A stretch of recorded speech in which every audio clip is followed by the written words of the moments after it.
Bienvenidos a una nueva entrevista. En esta ocasión estaremos conversando con Hugo Garro. Ya habíamos conversado anteriormente con él, una entrevista más general comentando un poco sobre su carrera y sobre su actualidad, pero en esta ocasión hablamos puntualmente de la pandemia, de la vacuna, de muchísimas cosas que fuimos viendo en los medios de comunicación. Y bueno, Hugo Garro, que es una voz autorizada para hablar de todo lo que tiene que ver la ciencia en esta pandemia, haciendo un repaso por el inicio, hablando de la actualidad, hablando de futuro con lo que va a ser la llegada de la vacuna, e incluso da un mensaje que cuando se graba la nota termina después comprobándose horas después, una primicia por así decirlo que nos tira Hugo en el medio de la entrevista. Y también, bueno, una parte muy emotiva en el final recordando a dos grandes pérdidas que sufrió nuestra localidad, como fue en el caso de Corbata y de Nino, ¿no? Dos grandes personas que Hugo se emociona mucho al recordar. Lo dejamos con la entrevista conversando con Hugo Garro. ¿Qué tal? Muy bien, muchas gracias, Ayrton querido, y saludos a toda la gente, sobre todo de Melincuela, zona. Antes que nada, dejarles mis mejores deseos, que estén bien de salud y bueno. Y acá estamos, la verdad que no, yo personalmente estamos bien porque estamos en casa, en un lugar aislado, por así decirlo, de la ciudad. Después, si quieren, les hago una panorámica.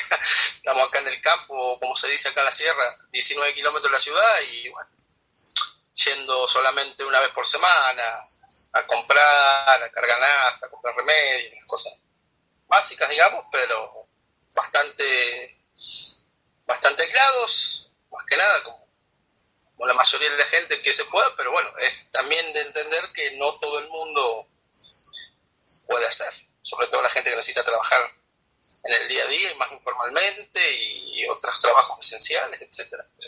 No, estamos bien. Acá estamos con Florencia, todo bien acá. Y ahora sí, Hugo, para entrar en profundidad sobre la pandemia.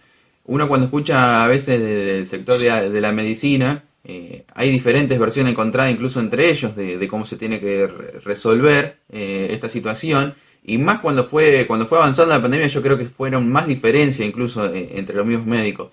Ahora del sector científico, digamos, ¿qué opinan? ¿Cómo se están sintiendo en este momento?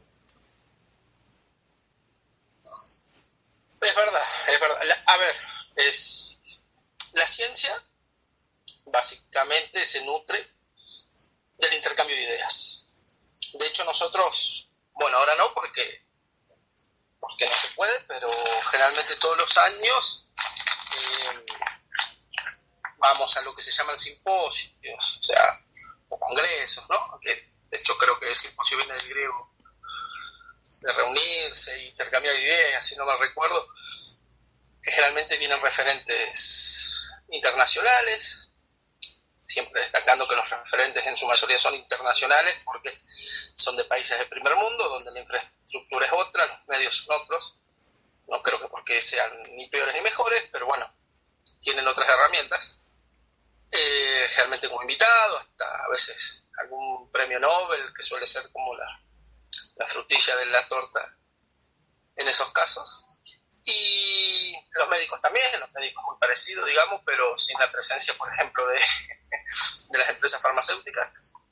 Y se intercambian ideas y se exponen resultados. Nosotros, por ejemplo, antes de realizar una publicación científica, el filtro previo, por así decirlo, es elaborar un póster, o sea, digamos, un resumen con imágenes, resultados, conclusiones, que es evaluado por un comité científico.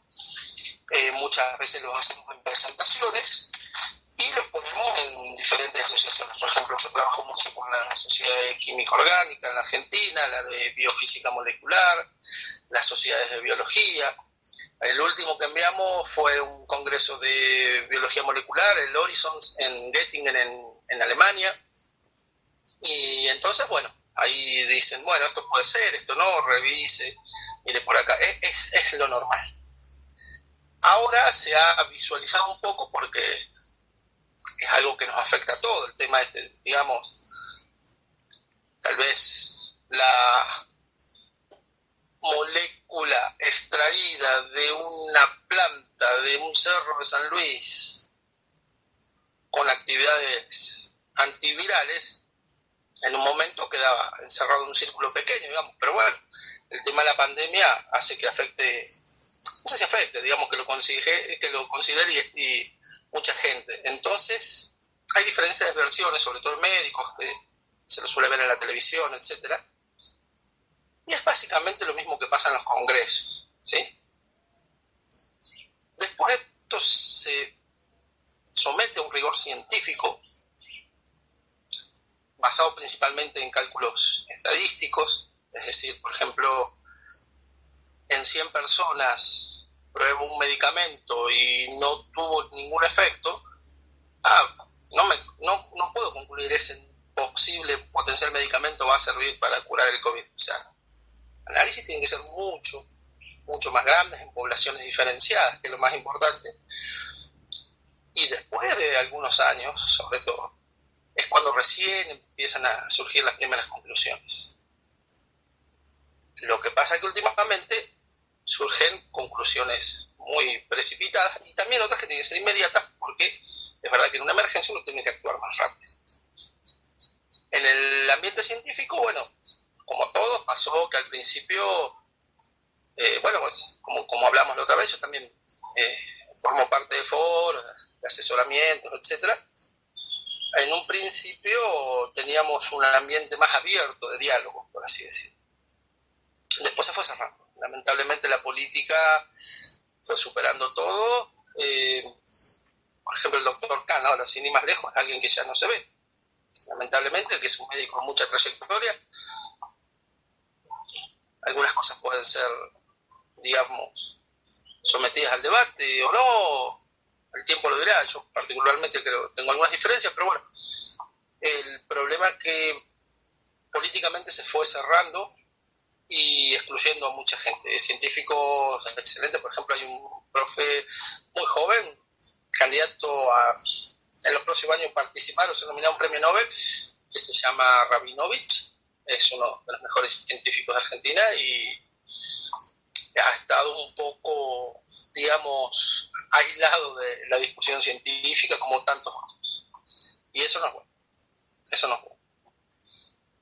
Pero bueno, es lo que tenemos, lamentablemente, en este país tan politizado, donde durante décadas las políticas de Estado nunca no se llevaron a cabo, digamos, siempre fue en base a la cara del gobierno de turno, lamentablemente. Y hay políticas que son a largo plazo, no importa el color presidencial que tengamos en ese momento. Y ahí, Vemos mejor.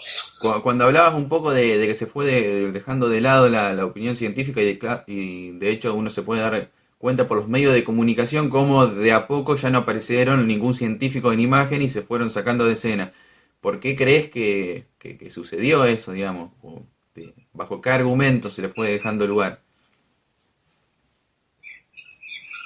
Principalmente yo creo que, digamos, a mí por ahí no me gusta tanto tampoco politizar. Como dije en aquel entonces, la ciencia y el arte deberían estar por encima de cualquier bandera política, pero es verdad que lo primero que va a afectar va a ser las decisiones políticas, distribución de recursos, etcétera, en cualquier rama, en cualquier ámbito, como el científico, en la medicina también. Lamentablemente lo que se ve con mucha tristeza y dolor, uno lo ve es la división que hay en este país. O sea, estamos volviendo a épocas de unitarios y federales, que uno es A o anti-A, por así decirlo, y eso divide mucho, la división no es buena, y lógicamente los políticos se reservan en sus núcleos duros, tal vez su gente de confianza, y bueno, y todo se va cerrando. Tal vez el presidente empezó en un principio con una predisposición al diálogo, lo cual es fundamental en estos tiempos, pero tenemos políticos muy duros, que nunca se los ve que se bañan, digamos, ¿no? Por dar nombres, ya que estamos hablando de política, hay que hablar de los políticos como Macri y Cristina, por ejemplo, que entablan peleas de caprichosas que parecen niños de 10 años y mientras tanto son de un país. Y esto lamentablemente nos afecta a todos por ahí. A ellos no, porque se resguardan sus millones, pero a la gente trabajadora, principalmente el pueblo, es el primero en afectarse. Y esa división conlleva a que solamente se consulte al epidemiólogo de confianza y se restringe el abanico de perspectiva, digamos, porque si bien en un momento fue muy, pero muy necesario la cuarentena así bien dura, como es una cuarentena, digamos, con el tiempo, el círculo de asesores, por así decirlo, debería haber incluido diferentes ramas, no solamente epidemiólogos ni infectólogos, ¿sí? Diferentes médicos sanitaristas, sociólogos, científicos de investigación básica. Ejemplo, en Uruguay 4 personas dijeron al típico perfil uruguayo, a nosotros que nos gusta el fútbol, ¿no?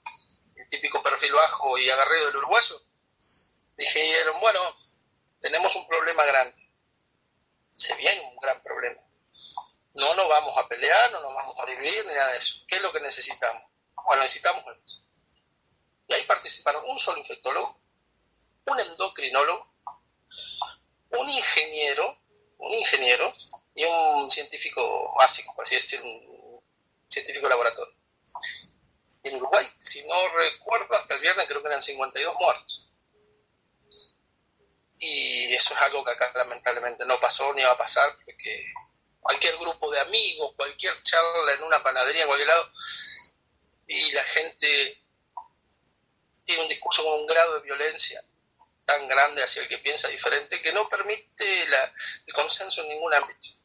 Yo, como tal vez estoy un poquito por fuera de esto, no creo que me dé la libertad de opinar, ¿no? Pero bueno, como no soy ni oficialista ni antioficialista, todos saben, las ideas mías políticas son diferentes, pero por lo menos lo que veo desde afuera es eso, que no nos deja avanzar en nada. Y el problema es que ahora estamos en una pandemia, en una emergencia, donde la gente se muere y se está empobreciendo mucha gente. Hay gente directamente que está pasándola muy, muy mal, y lo que va a quedar, si no entra el año que viene, va a ser terrible.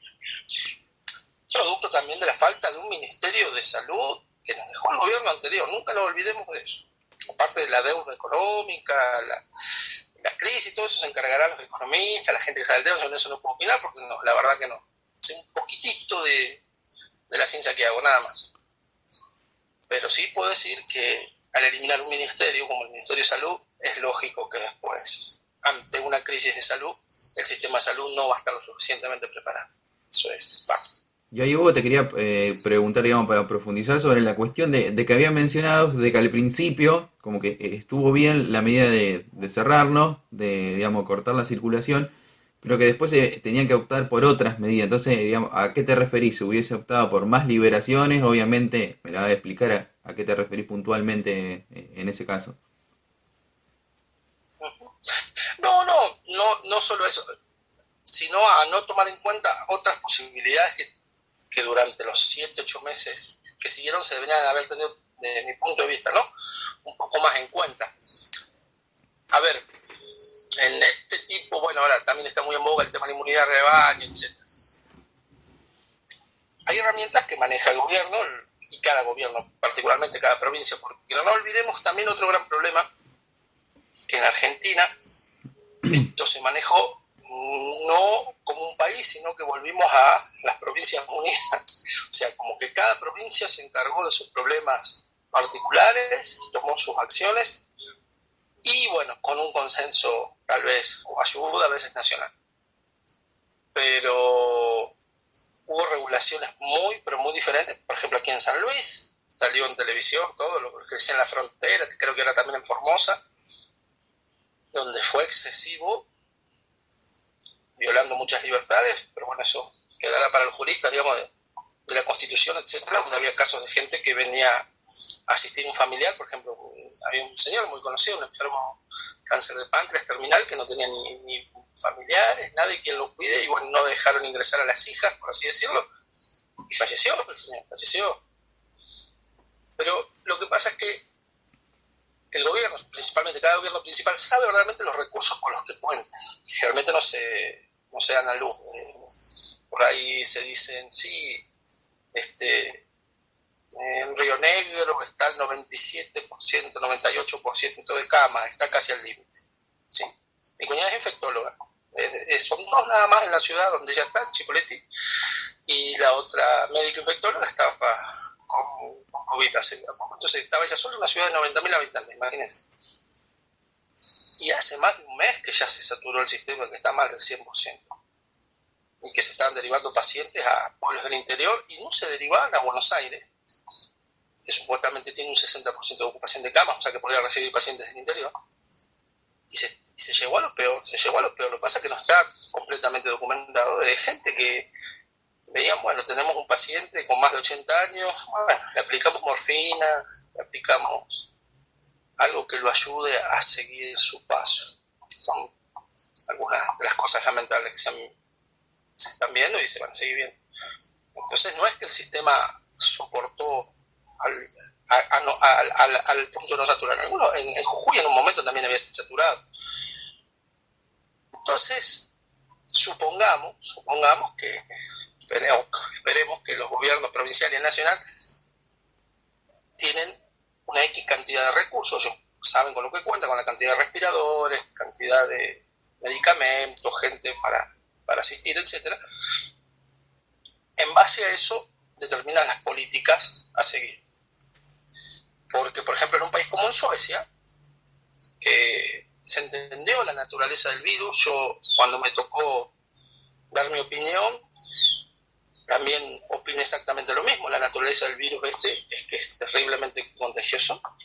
Ya se están viendo otras cepas, se ve que se está mutando en Europa, lo cual esperemos no dificulta las vacunas que están avanzadas, pero es difícil de controlar.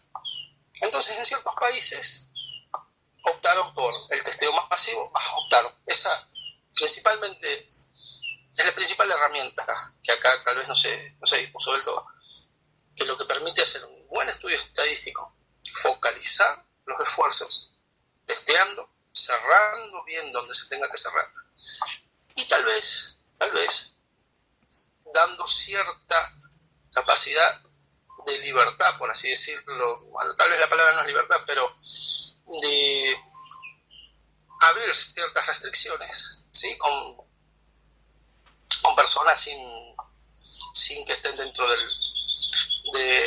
los factores de riesgo como edades avanzadas, enfermedades persistentes como hipertensión, etcétera, para ir logrando una pequeña inmunización. Porque, lógicamente, mientras mejor respuesta se tenga frente a este tipo de enfermedades, menos va a ser el número de muertes, que es lo que se pretende, ¿sí? Entonces, ahí tuvimos un problema muy grande, que si bien se realizó de forma pero muy eficazmente la primera cuarentena, como que después se agotaron un poco los recursos y hubo algo que no se tuvo muy en cuenta. Es verdad que se compraron respiradores, se inauguraron hospitales, todo lo que es infraestructura, estamos muy cortos en capacidad de comprar test. No olvidemos que estamos en un default. No olvidemos que de Alemania, China, por más que ya no nos querían vender los insumos para la PCR, estamos en un default económico. Esa también es parte de la trastienda que por ahí no se dice mucho. Estamos en un default. ¿Qué es lo que pasa en una situación de default? Cuando uno quiere comprar algo afuera, por ejemplo, insumos para el laboratorio, el vendedor no te lo vende. Porque dice, no, mire, usted está en cesación de pago, no le puedo vender. Y ahí fue cuando acá se empezaron a realizar novedosos test, se empezaron a fabricar, etcétera. Pero hay algo muy importante que tal vez no se tuvo tan en cuenta. Tuve la oportunidad de volcarlo con otra gente, lógicamente. Acuérdense, yo no soy médico ni nada por el estilo, yo soy una rata de laboratorio. Que era el personal de salud. Si bien yo puedo tener 10.000 hospitales, 10.000 respiradores más, y todos los insumos necesarios, el personal de salud no es un factor que se pueda crecer en tan poco tiempo, ni duplicar, ni nada por el estilo. O sea, se ha aumentado un 10, 15, 20%, depende de los lugares, se han traído médicos de otros países, se han habilitado títulos, por ejemplo, que antes no se habilitaban, por ejemplo, acá en la provincia de Mendoza, médicos venezolanos, etcétera. Pero el personal de salud sigue siendo casi el mismo. Incrementan los pacientes, incrementan los contagiados, el personal es el mismo. El personal se contagia, el personal se enferma, queda terrible, pero terriblemente cansado. O sea, el grado de agotamiento físico-mental que he visto con algunos colegas de los hospitales, de algunos centros de salud, es terrible, es terrible. Los enfermeros, pero para hacer un monumento a esa gente, la vida que están dejando en esto es algo que no se visualiza tanto. Es algo que no se visualiza. Sí, cuando los envían a reprimir por sus reclamos, como pasó con la reta en Buenos Aires. Pero esa gente está dejando todo. Y eso tal vez no se tuvo tan en cuenta. Lo que pasa con el diario del lunes también es difícil, ¿no? Pero bueno, no se pensaba que iba a durar tantos meses. Recuerden cuando hubo, creo que fue el viceministro, de la provincia de Buenos Aires, ¿sí? Creo que fue el vice. En un momento, ahí por mayo, junio, ha dicho que él compraba, así todo terminaba en septiembre, y le tiraban a mansalva como diciendo, no, mire, septiembre, es mucho tiempo. Ya pasamos septiembre y la cosa sigue, o sea, lamentablemente, y va a seguir, lamentablemente. Pero bueno. Ahí lo que mencionaba Hugo, bueno, es algo un poco la confusión que también había entendido la gente, de que se le iba como corriendo el arco, en términos futboleros, por así decirlo. Entonces, bueno, la gente no, si bien a lo mejor uno que pueda tener conocimiento en salud o del área científica puede prever de otra manera, a lo mejor la gente no entendía qué es lo que estaba pasando. Y bueno, puede llegar a pasar en la sociedad que cuando no se entiende piensa que hay algo raro que no está funcionando ahí. Pero antes de profundizar ahí, prefería pasar al tema de la vacuna, que por un lado es algo que como científico te debes sentir, bueno, ahora se dieron cuenta de lo importante que es la ciencia. ¿Qué pasa con la vacuna? Porque tengo entendido de que no es algo que tenga que salir tan rápido, pero pareciera que a veces el sector político empuja como que fuese algo de 2 meses. Sobre todo Trump, que quería que salga antes de noviembre por las elecciones. El tema, a ver, las vacunas, lógicamente, como todo está en la geopolítica, está inmerso, que no, es imposible estar por fuera.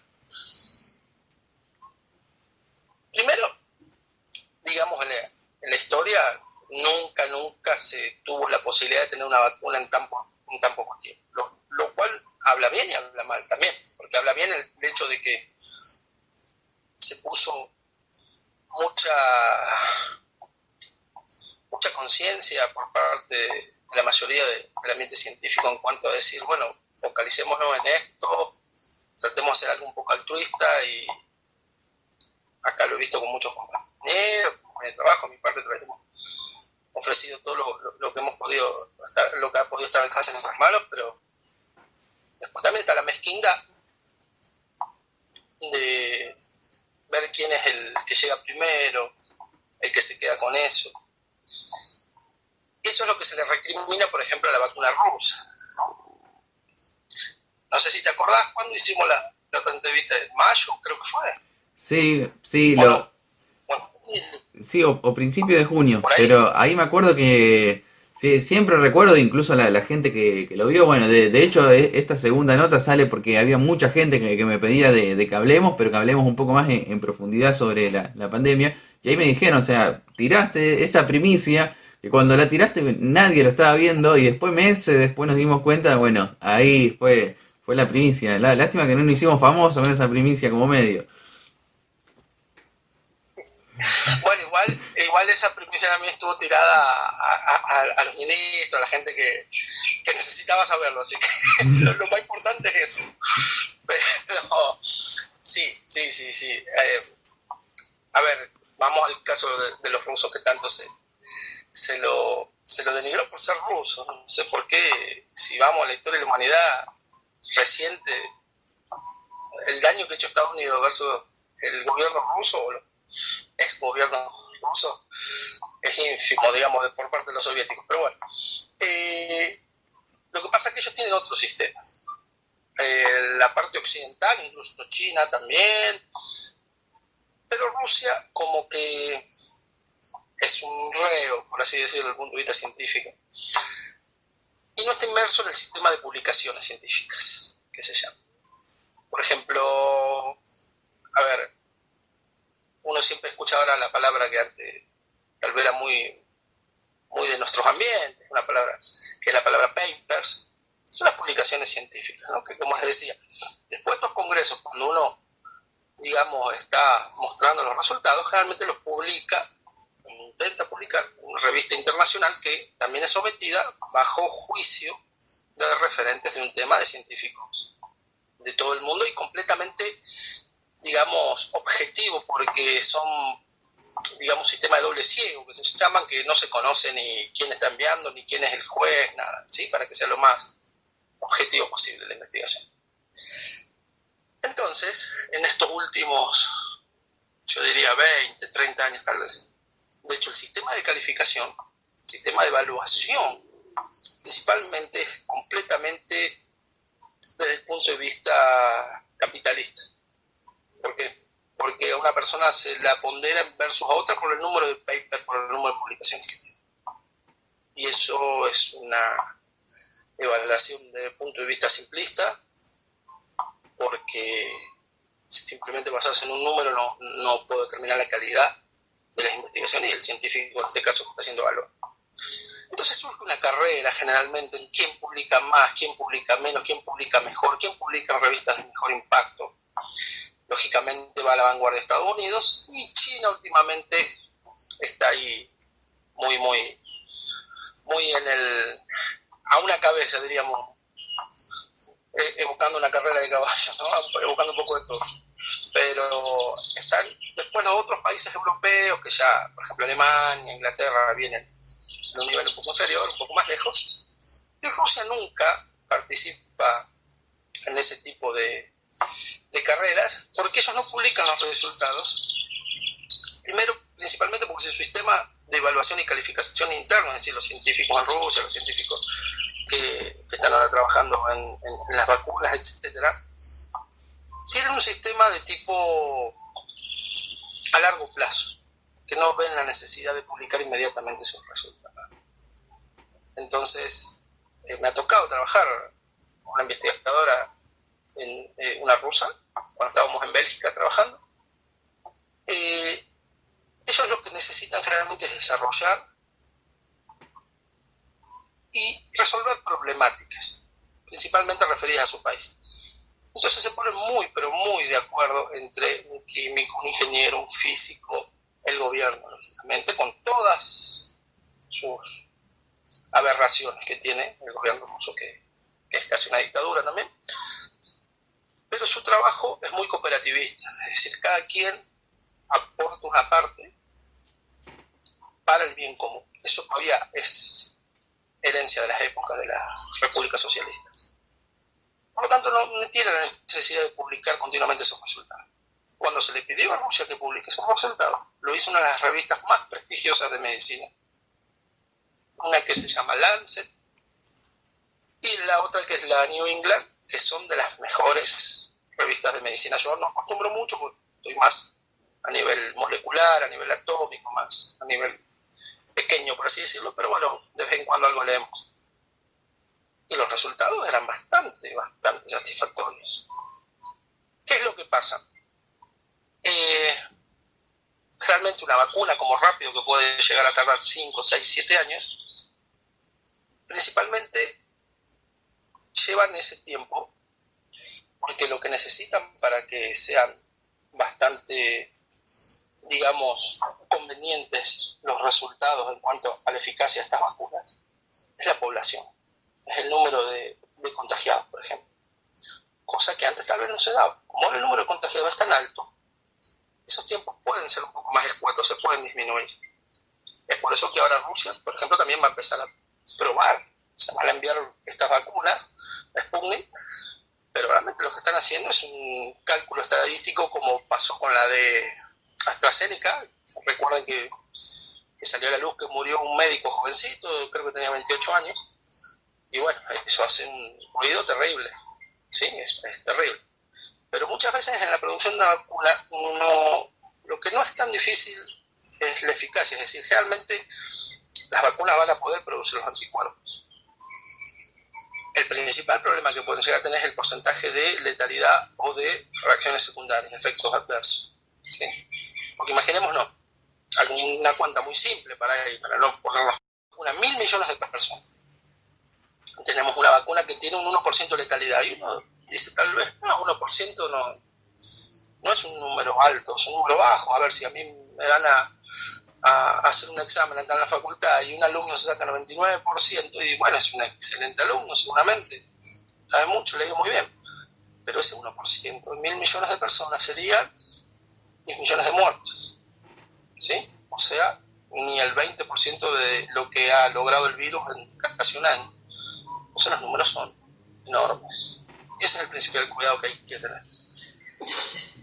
Ahí hubo para un poco enganchar con la última pregunta, era preguntarte, digamos, de los tiempos, digamos, ¿qué tiempos considera acá en Argentina que puede llegar a haber una vacuna? Obviamente entendiendo sobre lo que están explicando, pero bueno, por así decir, sí, un estimativo. Bueno, sí. Esa es una muy buena pregunta, principalmente porque hay que tratar de dar un mensaje esperanzador, ¿no? Porque realmente cuando me preguntan, pero bueno, nuestro trabajo implica ser completamente objetivos, lo más serios posibles, y lamentablemente las emociones las tenemos que dejar. Que esa frialdad que a veces hace muy mal, sobre todo a la hora de comunicar, ¿sí? Principalmente hay muchos factores por los cuales es difícil decir eso. Y también de la mano, por ahí me gustaría hacer algunas diferencias, de que en base a esa incertidumbre hay gente lamentablemente que ha optado por soluciones mágicas de tipo el dióxido de cloro. Sí. Ahí, perdón, Hugo, y algunas incluso fomentadas por los medios de comunicación, que eso es lo peor. Eso es terrible porque, a ver, por ejemplo, no sé cómo surgió el dióxido de cloro, pero el dióxido de cloro es, a ver cómo explicarlo, es una molécula muy pequeña, o sea, es un par de átomos nada más, por lo tanto muy inespecífica, o sea, su actividad. Yo es verdad que puedo decir, tomo dióxido de cloro y no me enfermo o mato el virus, porque es verdad, y el jabón también lo mata. Lógicamente que el problema es en el ambiente donde se dé eso. Estamos hablando dentro de un organismo, o sea, las conexiones que tenemos intercelulares, la fisiología del cuerpo, es algo completamente complejo. Y lamentablemente esas soluciones simples, como también ciertas ideas de conspiraciones, lamentablemente son ideas simples para mentes que se están manejando de forma simple para problemas complejos. Y en eso hay que tener muchísimo cuidado, porque no nos olvidemos que gracias a lo que es el método científico, por así decirlo, validado, hasta el siglo pasado no, pero bueno, hasta el otro, ¿sí? Antes del 1900, el promedio de vida era la mitad, ¿sí? Y no nos olvidemos que la edad antigua, y cuando empezó los primeros registros de civilización, 4.000, 5.000 años atrás, todavía era la mitad de eso. ¿Qué quiere decir? Que los últimos 100, 150 años hemos triplicado la expectativa de vida de las personas. Eso es gracias a la rigor científica y a la medicina clínica aplicada, lógicamente con la farmacología que esto conlleva, pero gracias a este rigor. Entonces salía a decir, me voy a tomar una pasta de un desinfectante de pecera, como puede ser el dióxido de cloro, es volver a la Edad Media. Lamentablemente es caer en el oscurantismo. Hay que tener mucho, pero mucho cuidado con eso. Mucho cuidado. No así las vacunas, que sí se rigen con una fuerte investigación, digamos, solventada por la estadística. Y lógicamente, como decíamos en un principio, hay ciertas diferencias, pero que enriquecen al diálogo. O sea, no va a haber ningún científico, ningún médico, ningún especialista en cada tema que diga, no, la vacuna no va a servir, no nos vacunemos. Vienen fetos de Bill Gates, por ejemplo, esas cosas que se dicen, o el movimiento antivacuna.